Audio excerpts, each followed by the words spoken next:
ఆంధ్రప్రదేశ్ రాష్ట్రంలో ఉన్న వికలాంగుల జనాంగమా, మన భవిష్యత్తు నూతన నిర్మాణం జరగాలి. మన ఆత్మగౌరవం, మన హక్కుల సాధన, మన ఉద్యోగ కల్పన, మన నిరుద్యోగ నిర్మూలన మన ఆంధ్రప్రదేశ్లో వికలాంగులకి జరగాలి.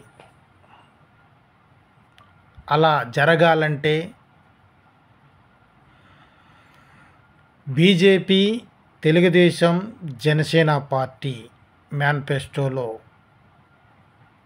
వికలాంగులకు సంబంధించిన అంశాలు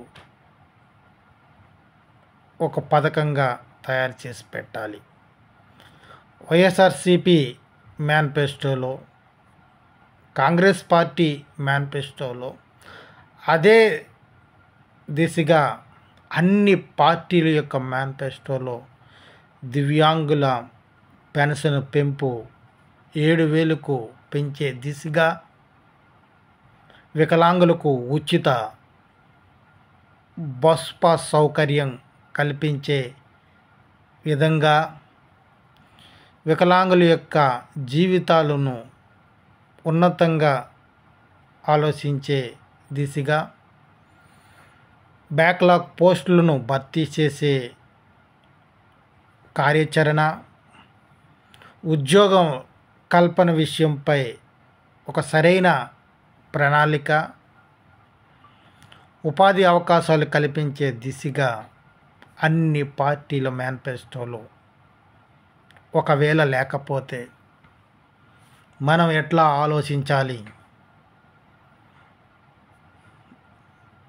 మన యొక్క చైతన్యం ఎట్లా ఉండాలి? మనం మారాలి, మనకు మనమే మారాలి. ప్రతి వికలాంగుడు తన్ను తానే పురుకొల్పుకోవాలి, తనకు తానే చైతన్యవంతుడవ్వాలి. అప్పుడే ఈ సమాజంలో వికలాంగులను ఈ రాజకీయ పార్టీలైనా ప్రభుత్వాలైనా గుర్తిస్తాయి. వికలాంగుల హక్కుల చట్టం 2016లో ఇంప్లిమెంటేషన్ అయి 2024 అయినా ఆ యొక్క చట్టం సమాజంలో ప్రచురింపబడలేదు, సమాజానికి తెలియబడలేదు. మన హక్కులను మనమే కాలరాసుకునే పరిస్థితిని తీసుకురావాలి. ఈ ఎన్నికలు అయిపోయిన మరుక్షణం నుంచి మనం రీఎంట్రీ ఇవ్వాలి. ప్రభుత్వం ద్వారా మన యొక్క చట్టాలను ఇంప్లిమెంటేషన్ చేసుకునే బాధ్యతగా మనము వెళ్ళాలి. అందుకే ప్రతి పార్టీ యొక్క మేనిఫెస్టోలో మన యొక్క డిమాండ్లతో కూడిన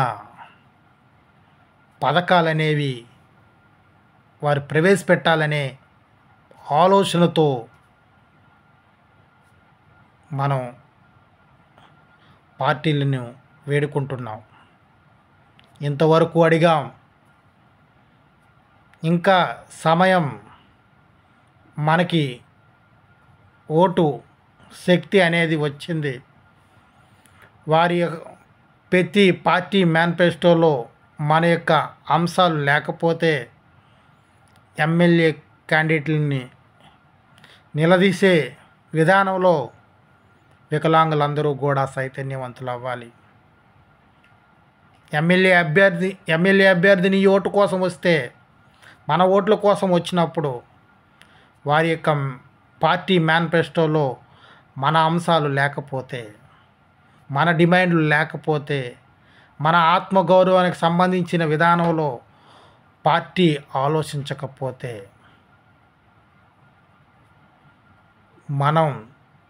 మనం గట్టిగా అడగవలసిన అవసరత ఎంతైనా ఉంది. ప్రతి ఎమ్మెల్యే అభ్యర్థిని కూడా మీ పార్టీల్లో మా యొక్క వికలాంగులకు సంబంధించిన డిమాండ్లు ఉన్నాయా లేవా ఒక్కసారి అవగాహన చేసుకోనండి. అప్పుడే మా దగ్గరికి రండి. ఏ ఏ విధమైన డిమాండ్లు ఉన్నాయి వికలాంగులకి అని ప్రతి పార్టీ ఎమ్మెల్యే అభ్యర్థిని నిలదీయగలిగే ధైర్యం, చైతన్యం మనలో కలగాలి. మనకు మనమే పునరుద్ధరించుకోవాలి. ఎవరో మన వికలాంగులకి సంబంధించిన నాయకులే అడుగుతారు అనే ఊహల నుండి బయటకు వచ్చి ప్రతి గ్రామంలో ఉన్న వికలాంగుడు, పెన్షన్ పొందుతున్న ప్రతి వికలాంగుడు కూడా వాడి యొక్క అభివృద్ధి కొరకు గొంతు తెరవాలి. వికలాంగుల యొక్క తల్లిదండ్రులు మాట్లాడాలి. వికలాంగుల యొక్క కుటుంబ సభ్యులు మాట్లాడాలి. వికలాంగుల సమాజం పునర్నిర్మాణం దిశగా ఈ యొక్క రాష్ట్ర సమాజం మాట్లాడాలి. ఆ దిశగా ప్రతి ఒక్కరూ ముందడుగులు వేయాలి.